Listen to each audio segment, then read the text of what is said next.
May anti-grenade, running flat pa to mga bossing.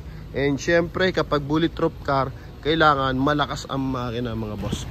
Maganda rin mga bossing. So ngayong araw kakatapos lang ng ulan pero tuloy pa rin tayo. And nakikita nyo naman sa ating harapan, napakagwapong Lexus. So hindi lang to basta gwapo, ito po is isang bulletproof car mga bossing. So sa naghahanap dyan ng additional protection para sa kanilang buhay mga boss, available tayo level 6 na bulletproof car mga bossing. May anti-grenade, running flat pa to mga bossing. And syempre kapag bulletproof car, kailangan malakas ang makina mga boss. So isa yon sa pag-uusapan natin. Then syempre yung price na ito, so mas mababa tayo lagi mga bossing. So ito po is isang 2012 na Lexus LX 570. So makina nito is V8 na 4.0 gasoline engine. Horsepower 389. So kahit niloadan siya ng sobrang bigat na bakal para maging protektado yung ating sasakyan or yung sakay na sasakyan mga bossing, talagang kayang-kaya na makina mga boss. 389 horsepower. Ang lakas po niyan. And naka 6-speed automatic transmission, 4-wheel drive, and yun nga nabanggit ko na ano to, running flat to mga boss.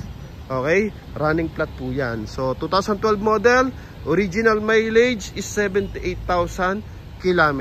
Then asking price nila for walk-in is ranging 4.3 million mga boss. So tayo po dito is binibigay lang natin to sa halagang 3.9 million. So mas mababa agad tayo ng 400,000 mga bossing. Ano? Yan, kaya advantage po ng ano yan, mga viewers and buyers natin yan sa Promote PH. Okay, kasi once na dito tayo nag-walk-in, syempre may mga middleman pa yan. Unlike tayo is direct tayo sa may-ari ng dealer mga boss. O kaya sagad na presyuhan ang hinihingi natin mga bossing. Kasi alam naman natin sa market is mas mababa ang bentahan, mas mabilis makuha ang sasakyan mga boss, or yung binebenta nating unit mga bossing. Kaya eto binibigyan na agad natin sa best price, 3,900,000 mga bossing. Kung anong meron dito, so papakita natin mga boss. Front area, naka-projector headlights. So tulad lang siya ng mga ordinary sasakyan mga boss. May fog light. Okay, so sa kanyang headlight kulang pa sa bapping mga bossing no?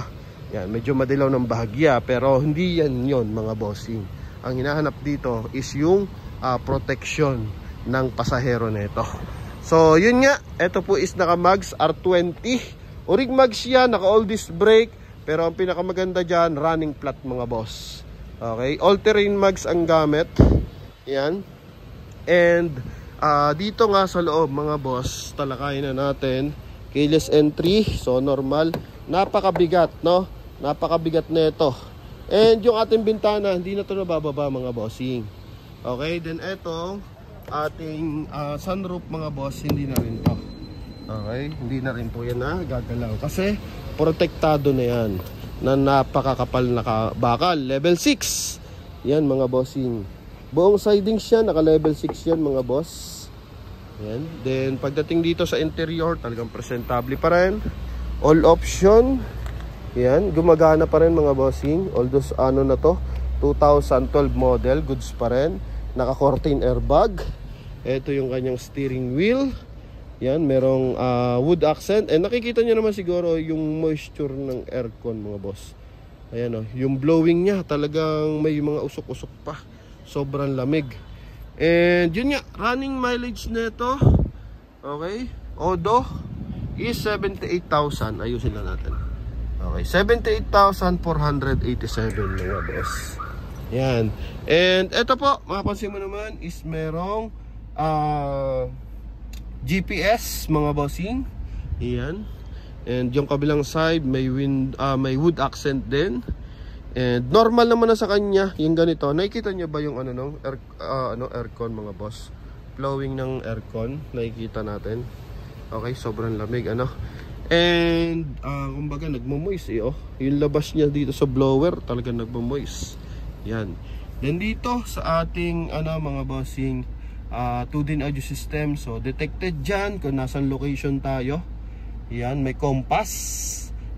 Push start unit, syempre 4-wheel drive, naka stability control. So yung mga ganyang mga bossing, mga ganyan features, talaga normal na yan sa ganitong unit mga bossing. Yan, so nandito para kang nagpa-pilot ng eroplano mga boss. Yan, so nandiyan na yung ating 4-wheel drive mga bossing nandito. Okay, then 6-speed automatic transmission. And ceiling, so yan, naka bulletproof yan ceiling natin. Okay.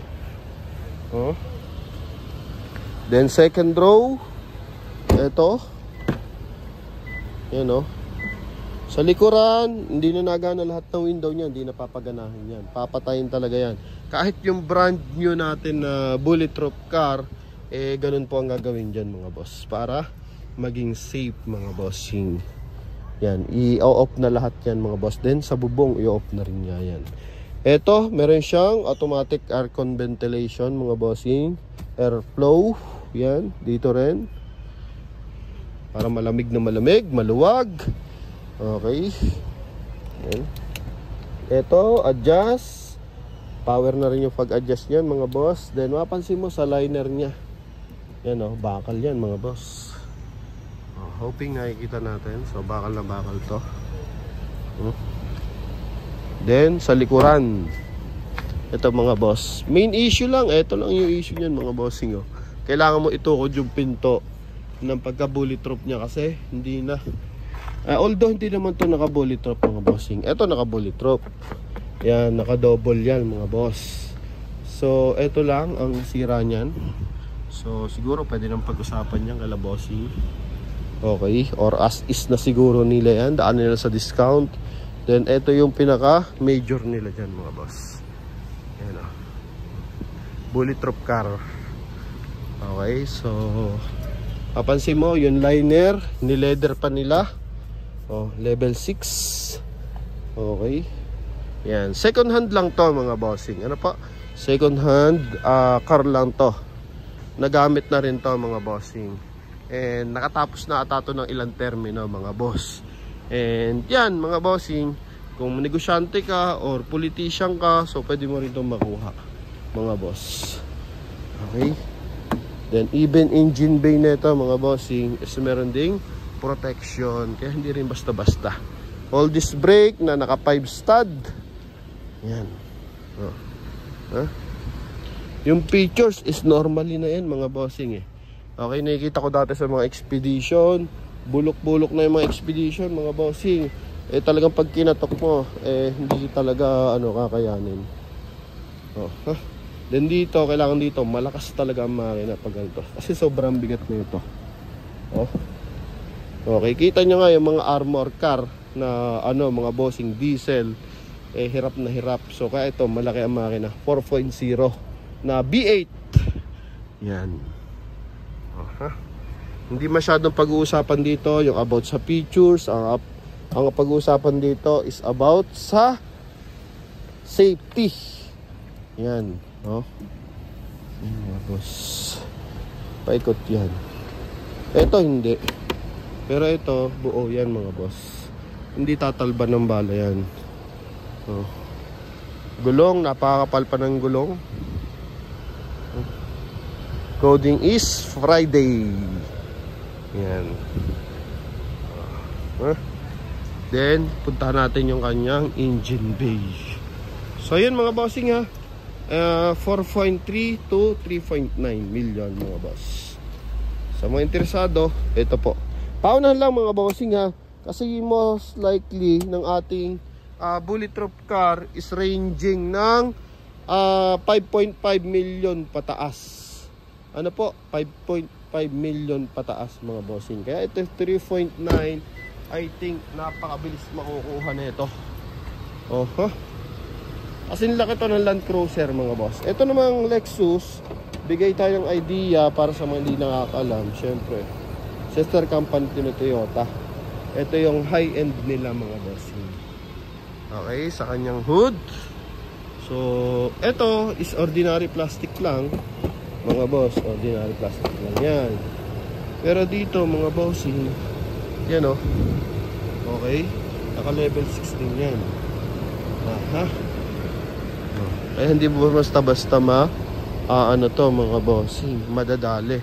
Sa ilalim niyan, may nakalatag yan mga bossing na bakal. Para, yun nga, anti-grenade mga bossing, no? Okay, hagisan ka ng granada sa ilalim, hindi aabot yung impact sa loob ng sasakyan. Then, tadtarin man nila ng bala yung gulong mo, running flat yan. Then, ganun pa rin, may mga sensor. No? May mga sensor yan. Okay, so yun, mga boss. So, naghahanap ng bulletproof car. Ito, pakita natin. Ha? Okay, sidings, leather, upholstery, it's ordinary na lang yan, mga bossing yun. I think bagong upholstery ito eh.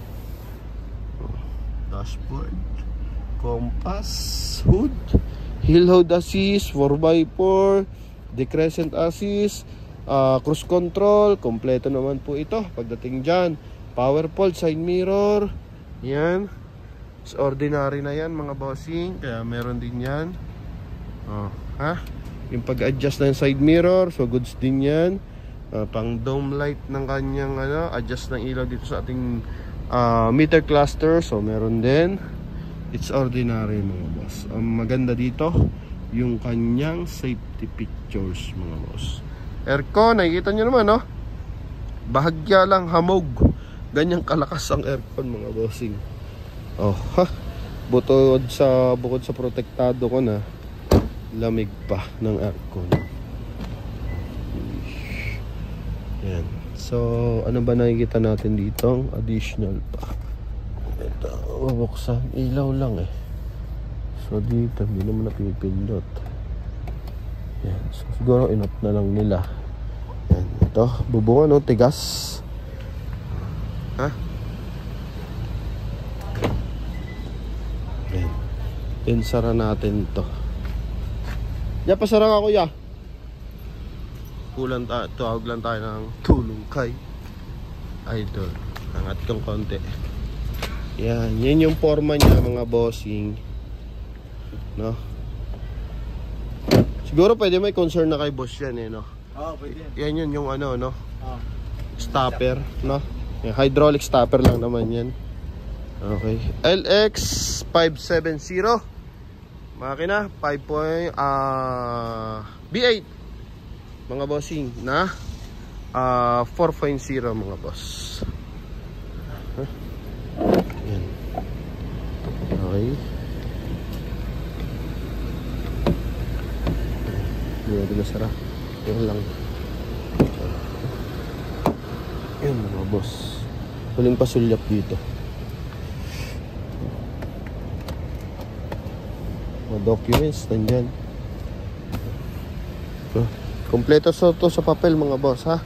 Kompleto to sa papel. Then, pwede rin diretso na transfer sa pangalan nyo kung gusto nyo mga bossing. Yan. So, sa mga interesado, syempre, tatawag lang kayo sa ating contact number na nasa screen. Connected yan ng Viber and WhatsApp mga boss. Alright. Yan ang ilalim mga boss. Kung nakikita nyo yung mga bakal-bakal sa ilalim mga bossing. Dito kasi sa sidings, di masyadong kita eh. No, makakatok mo lang. Dito, titingnan mo, maluwag pa yan. Yan, kasi nasa loob yan eh. Pero dito, sa salamin, nakadikit yan. No? Yan mga boss. So yun lamang mga bossing ha. Pakitandaan lang po. Yan. Mileage, 78,000 kilometer. Then, presyo, 3.9. P8 na gasoline engine mga boss. So yun lamang mga bossing. Sa mga interesado, tawag lang sa ating contact number sa screen. Connected po yun ang Viber and WhatsApp. Thank you very much and God bless.